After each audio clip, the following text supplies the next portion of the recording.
सभी का स्वाध्याय में बहुत बहुत स्वागत है।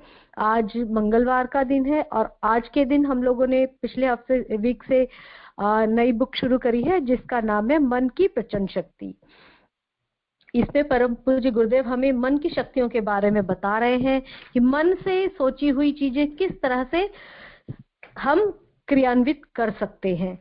गुरुदेव हमें कह रहे हैं कि मनुष्य मन की शक्ति को कहाँ तक बढ़ा सकता है, इसका कोई अंत नहीं है। इस प्रकार जब हम अपने मन की बढ़ी शक्ति को किसी एक विषय में लगा देते हैं तो उसमें आश्चर्यजनक उन्नति करके दिखा सकते हैं। भारतवर्ष के ऋषि मुनियों ने बिना कॉलेजों और विश्वविद्यालयों की शिक्षा प्राप्त किए जो अद्भुत आविष्कार किए थे और वैज्ञानिक सिद्धांतों को खोज निकाला था, उसका मूल इसी प्रकार की मानसिक शक्ति में ही था। गणित, ज्योतिष, चिकित्सा, रसायन शास्त्र और भौतिक विज्ञान आदि अनेक महत्वपूर्ण शास्त्रों की रचना उन लोगों ने अधिकांश में इसी प्रकार की थी। यहाँ पर जब बात आ रही है तो मैं थोड़ा सा आपको रामानुजाचार्य के बारे में बताना चाहूंगी कि रामानुजाचार्य ने गणित के बहुत सारी थ्योरीज का आविष्कार किया था, जो कि अभी भी उन्होंने जो स्टेटमेंट्स, उन्होंने जो सूत्र दिए थे अपनी मानसिक शक्ति के बल पर दिए थे। उनको पढ़ने में वैसे वो कमजोर थे, पढ़ने में बहुत अच्छे नहीं थे, लेकिन उन पर बड़ी कृपा थी। उनको मैथ्स बहुत अच्छा लगता था, तो सारा टाइम वो हर मतलब जो विषय होते थे, जितने भी उनके पीरियड्स होते थे स्कूल में, तो वो सिर्फ मैथ्स ही करते रहते थे। उन पर ऐसी कृपा थी भगवान की। और उनको उनकी जो कुल देवी थी ना, उनकी बड़ी कृपा मिली हुई थी। वो सपने में आती थी और वो ना प्रॉब्लम्स के सॉल्यूशंस बता देती थी उनको, और ये एकदम सच्ची घटना है। ठीक है, उनकी वाइफ अभी 2003 या 5 में गई है, लेकिन और उन्होंने वो विदेश गए थे अपनी मतलब इन्हीं खोजों के बल पर। उन्होंने विदेश भेजे थे। यहाँ तो उतना नहीं था क्योंकि जिस समय की बात है उस समय हमारा देश गुलाम था और अच्छा रिस्पांस नहीं मिल रहा था उनको। बड़ी मामूली सी नौकरी किया करते थे। 12th स्टैंडर्ड में मतलब क्या कहें कि बहुत अच्छे मार्क्स नहीं आए थे उनके, कई बार वो फेल हो जाया करते थे क्योंकि वो सिर्फ मैथ्स ही करते रहते थे। लेकिन उन्होंने एक ही विषय के बारे में सोच सोच के उनकी मानसिक शक्ति ने वो चमत्कार कर दिखाए, जो कि वो विदेश पहुंच गए अपनी रिसर्च करने के लिए मैथ्स के ऊपर, जहां पर उन्होंने बीमार रहते हुए भी वहां पर उन्होंने बहुत खोजें की थी। जो उन्होंने सूत्र दिए थे, जो उन्होंने फार्मूले दिए उस समय, उसके सॉल्यूशन आज भी जो है उसको डिफाइन करने के लिए आज भी वैज्ञानिक लगे हुए हैं। उन्होंने ऐसे ऐसे सूत्र दिए थे। और विदेश जाए या ना जाए इसकी भी परमिशन उन्होंने अपनी कुलदेवी से ही ली थी।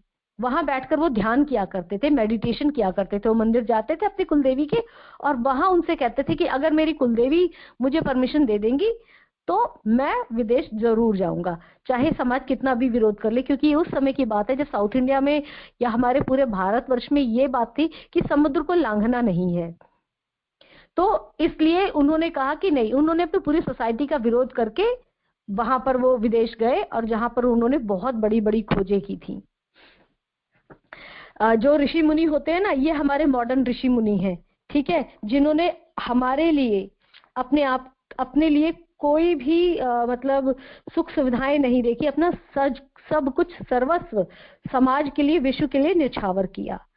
इसी को ऋषि कहा जाता है। इन्होंने गणित में बहुत खोजें की थी। आगे गुरुदेव कहते हैं इतना ही नहीं, उनमें से अनेक ने साधारण धातुओं को सोने के रूप में बदलने, अपने पंच भौतिक शरीर को लगभग अमर बनाने, बिना किसी यंत्र के आकाश में उड़ने आदि जैसे असंभव माने जाने वाले कार्यों को भी पूरा कर दिखाया था। अब जैसे अब यहाँ पर एग्जाम्पल आ रहा है, बहुत फ्रेश एग्जाम्पल है आदिगुरु शंकराचार्य जी का, जिन्होंने अपनी मानसिक बल पर, अपनी मानसिक शक्ति के बल पर कितनी खोजें की। उन्होंने जो हमारा भारतीय कल्चर था, हमारा जो चारधाम था, ये सब कुछ खत्म हो चुका था। उन्होंने पुनर्स्थापन किया था, चार धाम बनाए थे उन्होंने, ठीक है, ताकि फिर से हिंदू धर्म की स्थापना हो सके, सनातन धर्म की स्थापना हो सके। जानते हैं वो उड़कर कहीं भी आया जाया करते थे, उन्होंने इतना मतलब अपने आप को मानसिक बल पर इतना मजबूत कर लिया था और इतनी खोजें कर ली थी उन्होंने। जब उनकी मदर की डेथ हुई थी तो उनकी मम्मी ने ये प्रॉमिस लिया था, क्योंकि उन्होंने ब्रह्मचर्य बचपन से ही धारण कर लिया था, लेकिन उनकी मदर ने कहा कि जब मैं मरूं तो तुम मुझसे मिलने जरूर आना। और उनको क्योंकि मेडिटेशन में जब वो बैठते थे तो उनको पता लग गया कि अब 1-2 दिन में ही मेरी मदर मतलब जाने वाली है, शरीर देह त्यागने वाली है। तो उस समय उन्होंने आकाश मार्ग से मतलब वो आए थे अपनी मदर के पास। ठीक है, ये तो हुआ मतलब आदिगुरु शंकराचार्य जी की बात। और अभी मैं यहाँ पर देवराहा बाबा और करपात्री जी की बात करूंगी, जो अभी रिसेंट 80s में हुए थे ये लोग। ठीक है, जो गुरुदेव परम पूज्य गुरुदेव से मिलने के बाद जिन्होंने शरीर को त्यागा था। ये लोग भी पानी पर चला करते, जिन्होंने देखा वो इस अनुभव को जानते हैं। और जिन्होंने नहीं देखा वो कहेंगे नहीं नहीं ऐसा तो हो ही नहीं सकता। लेकिन हमारे ऋषियों ने, संतों ने, ऋषि मुनियों ने इतनी खोज की है कि अभी उनको हवाई जहाज की जरूरत नहीं पड़ती थी आकाश में उड़ने के लिए। वो पानी पर ऐसे ही चल जाते थे, है ना, किसी स्टीमर की जरूरत नहीं थी। वो ऐसे लगता था जैसे पैदल चल रहे। जिन लोगों ने देखा है वो लोग खुद बताते हैं कि हाँ ऐसा होता था। और आगे गुरुदेव कह रहे हैं कि चूंकि इस प्रकार के कार्यों में उनकी मानसिक शक्ति ही प्रधान थी, वर्तमान समय के अनुसार बाह्य यांत्रिक साधनों का उनमें विशेष संपर्क न था। यही कारण है कि उस समय इन विद्याओं और विधियों का वैसा सार्वजनिक रूप से प्रचार न हो सका जैसा कि हम आजकल देखते हैं। देखिए जो जितनी भी विद्याएं थी ये गुप्त रूप में रखी जाती थी। ठीक है, ज्यादा पॉपुलैरिटी नहीं की जाती थी, इनका बहुत ज्यादा प्रचार प्रसार नहीं किया जाता था। ठीक है, आगे गुरुदेव उसका कारण भी बता रहे हैं हमें। यही कारण है कि उस समय इन विद्याओं और विधियों का वैसा सार्वजनिक रूप से प्रचार ना हो सका जैसा कि हम आजकल देख रहे हैं। पर इससे ये नहीं कहा जा सकता कि वर्तमान युग विज्ञान की दृष्टि से विशेष उन्नति का है। इस समय वैज्ञानिक आविष्कारों की सार्वजनिकता का परिणाम यह हुआ है कि उनमें से अधिकांश का दुरुपयोग हो रहा है और प्रत्येक आविष्कार रुपया कमाने स्वार्थ साधन का जरिया बन रहा है। अतः अंत में बढ़ते बढ़ते यहाँ तक नौबत आ गई है कि स्वार्थी और गैर जिम्मेदार व्यक्ति अणु बम और हाइड्रोजन बम जैसे विनाशकारी साधनों के अधिकारी बन गए हैं और संसार के अस्तित्व को खतरे में डाल रहे हैं। यही कारण था कि भारत के प्राचीन विद्वान और वैज्ञानिक शक्ति संपन्न व्यक्ति ऐसे रहस्यों को केवल अधिकारी व्यक्तियों को ही बतलाते थे और बतलाने के पहले उनकी हर प्रकार से परीक्षा ले लेते थे। देखिए अब यहाँ पर हम एग्जाम्पल देंगे, मॉडर्न युग की एग्जाम्पल लेते हैं कि सभी के पास है। गुरुदेव क्या कह रहे हैं? गुरुदेव कह रहे हैं सभी के पास है आज फार्मूले परमाणु बम अणु बम बनाने के लिए। पहले ऐसे नहीं होता था ना, स्टार्टिंग में ऐसे जिसने जो रिसर्च करी उसने अपने पास ही रखा। लेकिन अभी क्या करते हैं, पैसों के बदले में, जैसे कि आतंकवादी कंट्रीज हैं, जैसे हम पाकिस्तान को जानते हैं, अफगानिस्तान को जानते हैं, टर्की को जानते हैं, और सबसे मजेदार बात जो नॉर्थ कोरिया है, ठीक है, उसको भी अब टेक्निक्स मिल गई हैं। तो वो लोग क्या कर रहे हैं, बिना सोचे समझे, क्योंकि कैपेबिलिटी नहीं है ना, क्योंकि पात्रता नहीं है ना, उन दुर्बुद्धि है, वो क्या करते हैं, आतंकवादियों के हाथ जब बंदूक लग जाती है तो वो क्या करते हैं, कोई भलाई का काम करते हैं, वो गुंडों को नहीं मारते, वो सही लोगों को मारते हैं। क्यों मारते हैं? उनका अपना स्वार्थ है ना, जिद है कि नहीं, कि हमें तो अपना राज चलाना है, हम जिसे चाहे मारेंगे। किसी गुंडे के हाथ बंदूक लग जाती तो क्या करता है, पात्रता नहीं है ना। तो हमारे यहाँ इसीलिए मंत्रों को कीलित करके रखा जाता था। जैसा कि हम सभी जानते हैं कि गायत्री मंत्र प्राचीन काल में, वैदिक काल में कीलित मंत्र था। क्यों कीलित था? इसलिए कीलित था कि बहुत जल्दी सिद्ध होने वाला मंत्र है, फटाफट। और ये सिद्ध किस तरह से हो जाएगा, जैसे जिसकी मानसिकता होगी ना, जिस मानसिकता के साथ वो जप रहा होगा वैसी ही मानसिकता और बढ़ाता चला जाएगा। इसीलिए गुरुदेव ने क्या कहा कि वैदिक काल में से कीलित कर दिया गया था। पात्रता कैसे चेक हुई? हम क्या कहते हैं, ऋषि विश्वामित्र पर जाते हैं, उनको ब्रह्म ऋषि को की उपाधि कब दी गई? वशिष्ठ ऋषि पर जाते हैं। वशिष्ठ यानी कोई एक ही नहीं थे वशिष्ठ, वो जिन्होंने विशिष्टता प्राप्त कर ली हो, इतनी पात्रता ग्रहण कर ली हो, अपनी डेवलपमेंट इतनी कर ली हो कि महंगी से महंगी चीज, दुर्लभ से दुर्लभ मंत्र यंत्र कि वो मतलब कैपेबल हो उनको संभालने में, किसको देना है किसको नहीं देना है, कैसा यूज करना है, ये वो जानते हो। ऐसे व्यक्ति को अधिकारी बताया जाता था। यहाँ पर गुरुदेव कह रहे अधिकारी व्यक्ति वो जिनमें वो कैपेबिलिटी हो। किसी को भी पद प्रतिष्ठा कब दी जाती है? यूपीएससी के एग्जाम में आईएएस किसको बनाया जाता है? जो प्री क्वालिफाई करता है, फिर मेंस क्वालिफाई करता है, फिर इंटरव्यू क्वालिफाई करता है ना। 3-4 चरण है ना इसको क्वालिफाई करने के। जब पूरी तरह से जांच पड़ताल हो जाती है तभी तो उसको पद प्रतिष्ठा दी जाती है। किसी भी एग्जाम में कब अपेयर करने दिया जाता है? किसी भी कोर्स के लिए एंट्रेंस एग्जाम दिया जाता है। ऐसे ही तो सबको नहीं ना दे सकते हैं। 5th स्टैंडर्ड जिसने सिर्फ पढ़ाई की, प्राइमरी पास किया हो, क्या उसको ग्रेजुएशन में एंट्रेंस मिल जाएगी? नहीं। किसी भी स्कूल से पढ़े हैं आप, है ना, लेकिन अभी क्या है, ग्रेजुएशन लेवल के लिए भी एंट्रेंस देनी पड़ती, पात्रता आपको बतानी पड़ती कि हाँ मैं सक्षम हूँ इस कोर्स के लिए, तो इसीलिए एंट्रेंस एग्जाम्स लिए जाते हैं। ठीक उसी तरह से गायत्री मंत्र के को जपने वाला कितना कैपेबल है। अभी हम क्या देख रहे हैं, लोगों ने गायत्री मंत्र जप कर ही बहुत नेगेटिव थॉट भी क्रिएट कर लिए हैं।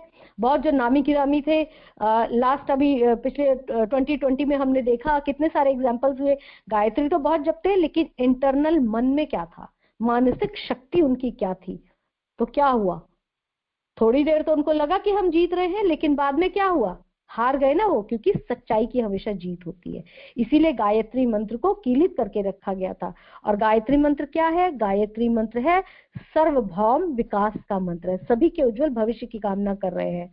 तो जब भाव अच्छे होंगे तो अपने आप वो मंत्र अच्छा होता चला जाएगा, मन के विचार अच्छे होते चले जाएंगे। आगे गुरुदेव कहते हैं, इसमें संदेह नहीं कि मन के सामर्थ्य अपार है, और यदि हम वास्तव में मन की शक्ति बढ़ाकर अपनी और दूसरों की उन्नति के लिए इसका प्रयोग करें तो संसार का बड़ा कल्याण हो सकता है। आगे गुरुदेव कह रहे हैं, पूर्ण परिश्रम से कार्य करने वाले व्यक्ति को देखकर साधारण मनुष्य सोचते हैं कि इसका शरीर कितना फुर्तीला है एवं कार्य करने में इसके अमुक अंग किस तरह से लगे हुए हैं, किंतु यह सच्चा निर्णय नहीं हुआ। मनुष्य की वास्तविक शक्ति यह नहीं है जो आंखों से दिखाई दे रही है। मनुष्य की मुख्य शक्ति क्या है?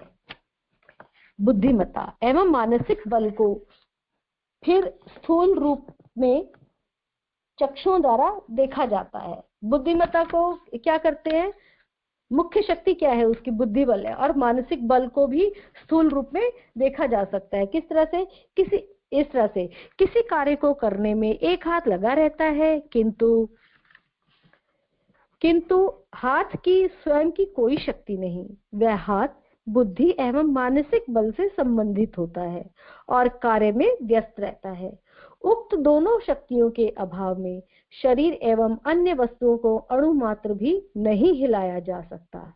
देखिए, जिसका ब्रेन डेड हो जाता है, अब यहाँ पर हम सिंपल सा एग्जांपल लेते हैं कि अगर मान लीजिए किसी का शरीर है, पूरी तरह से स्वस्थ है, लेकिन उसका ब्रेन डेड कर गया है, या दिमाग मान लो ठीक से काम नहीं कर रहा है, तो क्या वो मनचाहा हम जो उसे ऑर्डर देंगे या उसे हम कोई काम कहेंगे तो वो कर पाएगा? नहीं। क्यों? क्योंकि उसकी बुद्धि नहीं काम कर रही है, मानसिक बल काम नहीं कर रहा है उसका। तो एक्चुअली क्या शरीर काम कर रहा होता है? इससे पता चलता है कि नहीं, शरीर काम नहीं कर रहा है, शरीर से करवाया जा रहा है काम। कौन करवा रहा है? हमारा मानसिक बल वो कार्य करवा रहा है। उक्त दोनों शक्तियों के अभाव में शरीर एवं वस्तुओं को अणु मात्र भी हिलाया नहीं जा सकता। इन दोनों शक्तियों के सामंजस्य से ही पूर्ण पुरुष का निर्माण होता है। बुद्धि किसी निश्चित लक्ष्य की ओर जाने का सही निर्णय करती है, फिर मानसिक बल स्थूल अंगों से एकता प्राप्त कर उसे पूर्ण करता है। कैसे हो रहा है काम? कोई भी काम कैसे होता है? पहले उससे मानसिक रूप से किया जाता है, मन कहता है, बुद्धि कहती, दोनों मिलकर कहते हैं कि ये काम करना है, और कैसे करना है पूरी प्लानिंग करते हैं। उसके बाद शरीर से वो काम करवाया जाता है, तभी वो कार्य पूरा होता है। आगे गुरुदेव कह रहे हैं, इसके तत्व को समझना अत्यावश्यक है, तभी मानसिक शक्ति की महत्ता को समझकर इसके विकास का मार्ग अपनाया जा सकता है। किसी भी कार्य को पूर्ण होने में साधारणतः दो स्थितियां होती हैं। प्रथम, उसके संबंध में विचार करके उसका निर्णय करना कि हमें अमुक कार्य करना है। यह कार्य बुद्धि का है। बुद्धि अपनी विचार शक्ति से किसी कार्य का निर्णय करती है, फिर उस निर्णय को या विचार को क्रियात्मक रूप देने के लिए मानसिक बल की आवश्यकता पड़ती है। चलिए ठीक है, अब एक एग्जांपल लेते हैं कि हमें अर्ली मॉर्निंग उठना है, सुबह उठकर मान लीजिए हमें कहीं जाना है, किसी ट्रिप पे जाना है, तो हम क्या करते हैं? शरीर कब उठता है? जब मन तैयार होता है। हम अपने बॉडी को क्या कर रहे हैं? अपनी बुद्धि को अफर्मेशन दे रहे हैं कि हम उसे बोल रहे हैं कि हमें सुबह जल्दी उठना है। वो शरीर तब सोया ही इस तरह कि हमारी सुबह नींद खुल गई जल्दी। आप देखते हैं फिर हमें ना कई बार टेंशन हो जाती है, हम अलार्म सेट करते हैं और अलार्म से पहले ही उठ जाते हैं। क्यों उठ जाते हैं? कौन जगाता है हमें? हमारा पूरा जो बॉडी क्लॉक है ना, हमारा मानसिक बल तय करता है। ठीक है, हमने अपने मन को ये कमांड दे दी कि हमें इतने बजे उठना है। मैं ऐसे बहुत सारे लोगों को जानती हूँ कि जो कि बिना किसी भी अलार्म के उठते हैं और वो कभी भी लेट भी नहीं हुए हैं। तो ये काम कौन कर रहा है? ये हमारा मानसिक बल ही काम करता है। ठीक है, रात को कमांड दी कि मुझे सुबह उठना है, तो आप देखेंगे ना कई बार कि हम अपने अलार्म से पहले उठ जाते हैं। ऐसा होता है और ये बात सच है, मेरा तो अपना पर्सनल अनुभव है ये। ठीक है, आगे गुरुदेव कहते हैं मानसिक बल उस कार्य को संपन्न करता है और इस प्रकार सफलता या सिद्धि उपलब्ध होती है। बुद्धिमान मनुष्य वही है जो पहले बुद्धि से किसी कार्य का निर्णय करे और फिर उसे पूर्ण करने में मानसिक बल का उपयोग करे। केवल विचारों में बहते रहने वाले व्यक्ति जीवन में सफल नहीं होते। इसी तरह बिना बुद्धि का उपयोग किए जो कुछ सामने आ जाए उसी में जो धंधे बनकर लग जाए, कुछ सामने आ जाए उसी में जो अंधे बनकर लग जाए, वे पशुवत ही हैं। अंत में अपनी प्रकृति प्रदत्त शक्ति को यूं ही छिन्न भिन्न करके असफल होते हैं। देखिए यह क्या बात हो रही है? गुरुदेव कह रहे हैं कि एक अकेला कोई काम नहीं कर सकता न। अगर हम सिर्फ विचार ही करते रहेंगे, मानसिक शक्ति से सिर्फ विचार ही करते रहेंगे तो भी बात नहीं बनेगी। आपको थोड़ा शारीरिक बल भी लगाना पड़ेगा। मन से आपने अपने विचार तो भेजे, संप्रेषण तो भेजा, विचारों को तो भेजा, लेकिन अब उसी में लगे रहेंगे, लेकिन अपनी तरफ से शरीर से वो काम नहीं करवाएंगे तो भी बात नहीं बनेगी, है ना? तो शरीर से भी वो काम करवाना पड़ता है। हम सिर्फ लेटे लेटे ये कहते रहें कि ये खाना मेरे मुंह में चला जाए, ये फ्रूट्स मेरे मुंह में चले जाए, तो क्या वो चले जाएंगे? बुद्धि तो बोल रही है, मन तो कर रहा है कि आहा मैं फ्रूट खा लूं, बगल में रखे हैं, लेकिन उसके लिए क्या करना होगा? हमें अपने हाथ, बुद्धि को ये भी कहना पड़ेगा कि हाथ चलाओ भाई, उठाओ इसको और मुंह में डालो। हमारा हाथ वो काम करेगा, शरीर का वो पार्ट हमारा काम करेगा, तभी हमें हमारे मुंह को खाने को मिलेगा, है ना? होता है कि नहीं? नहीं तो सामने प्लेट रख कर बैठ जाइए, क्या खा पाएंगे हम? क्या खाना हमारे मुंह में उड़कर जाएगा? नहीं जाएगा। तो हाथ को तो काम करना ही पड़ेगा। इसीलिए शरीर को और बुद्धि को, दोनों को मिलकर ये काम करना होता है, तभी किसी काम में सफलता मिलती है। और गुरुदेव कह रहे हैं जो लोग बुद्धि का उपयोग नहीं करते हैं, बिना बुद्धि के ही जो सामने आ जाए लग जाए। जैसे कि आजकल अभी क्या है कि बिना सोचे समझे, यंग जनरेशन है या ओल्ड जनरेशन है, सभी को लेंगे, सिर्फ यंग जनरेशन को ही क्यों हमेशा ब्लेम करते रहे कि वही लोग बिगड़ते तो बूढ़े लोग भी कई बार बिगड़ जाते हैं कि सामने जो आया बिना सोचे समझे खा लिया। खाने योग्य है कि नहीं ये कौन डिसाइड करेगा? खाने योग्य है ये डिसाइड करेगा हमारा मन, हमारी बुद्धि डिसाइड करेगी ये खाने योग्य है कि नहीं। कोई भी चीज सामने आ गई है उसे खा लेंगे। जो वेजिटेरियंस हैं वो तो सिर्फ वेजिटेबल्स ही खाएंगे ना, और जो नॉन वेजिटेरियंस हैं उन्होंने सोचा विचारा नहीं है, उन्होंने ये नहीं सोचा कभी भी कि हमारे 4 फीट के टेस्ट के ऑर्गन के लिए हम लोग क्या से क्या कर देते हैं, है ना? उनके मन और बुद्धि ने मुर्दे में ही अपना टेस्ट ढूंढ लिया। कितनी अजीब सी बात है ना? कोई बताने वाला नहीं है, वो लोग निर्णय नहीं करते हैं, नशा करने लगते हैं। क्यों? सामने जो आ गया पी लिया, सामने जो मिल गया वो कर लिया। नहीं, हमारे जो समाज की मर्यादाएं हैं वो इसी तरह से बनी हुई हैं कि हमें क्या करना चाहिए और क्या नहीं करना चाहिए। और हमारे जो स्वाध्याय से हम यही जान पाते हैं कि हम करने योग्य जो कार्य है उन्हें ही करें, गुरुदेव यही तो कहते हैं कि तब किसी की परवाह मत करो कोई क्या कहता है, करने योग्य जो था वो बन पड़ा कि नहीं बन पड़ा, है ना। हम जब अच्छे काम करने जाते हैं तो बहुत सारी चीजें सामने आती हैं, बड़ी सारी मुश्किलें आती हैं, बहुत सारे लोग हमारा विरोध करते हैं, लेकिन गुरुदेव कहते नहीं, आपको ये पता होना चाहिए, आप ये डिसाइड करिए कि मेरे इस अमुक कार्य करने से किसी के मन को दुख तो नहीं होगा, किसी का कोई नुकसान तो नहीं होगा।